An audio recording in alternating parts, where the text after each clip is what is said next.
嗨，大家好，我是爱做美食的于姐，今天给大家分享一个珍珠奶茶的做法。我会给你一个精准的食材比例配方和和面的手法，保证让大家搓得溜圆，个个口弹。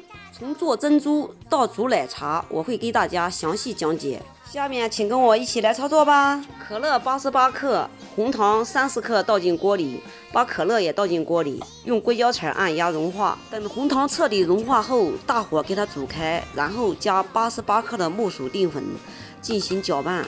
搅拌至一个又稠又黏的糊糊，就像这样，用筷子一挑，把它整个都能挑起来就可以了。准备20克的木薯淀粉，给案子上撒点淀粉，然后把手上也抹一点木薯淀粉，防粘，然后进行一个拉面的手法，拉长对折，再拉长再对折。这个手法总共进行大约5分钟左右，给它拉至一个光滑细腻无颗粒的时候，给它搓成长条，从中间一分为2，然后再给它搓长，再给它一分为2，总共分成4条，然后从4条再给它分成8条，然后再给它切成大小均匀的小剂子，上面撒点干粉，防止粒粒相连，给它揉开，揉开后放在掌心里，一个一个的给它搓圆就可以了。趁着搓珍珠的时候，我要给大家说一下，这个木薯粉不像是普通面粉，想怎么和面都可以。木薯粉必须用开水烫，或者是和稠糊糊蒸熟后才能爆团。爆团后也不能像揉馒头那样揉面，必须要进行一个拉面对折的手法，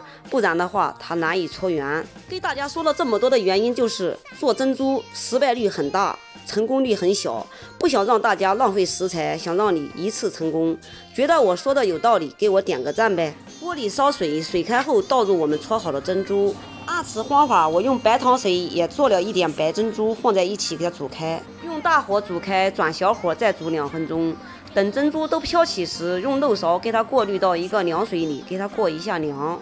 然后再起锅重新烧水，水开后再倒入我们煮好的珍珠，再给它煮一遍，再过凉，反复的煮，反复的过凉。我总共煮了3次，煮3次的目的就是让它增加透明度，增加口弹性。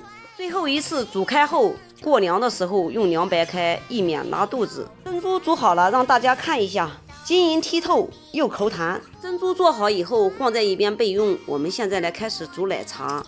清水加红茶给它煮开，煮开后盖住盖子焖2分钟，然后再加入纯牛奶，再加入冰糖，给它再次煮开，撇掉上面的糊沫，用过滤网给它过滤一下，我们的奶茶就煮好了。我再来给它倒入我们提前准备好的珍珠杯子里面，我们就可以享用了。看看有食欲吗？好了，今天的视频就给大家分享到这里吧。我是于姐，如果你喜欢我的视频，请不要忘记关注我哟。感谢您的观看，我们下期再见啦。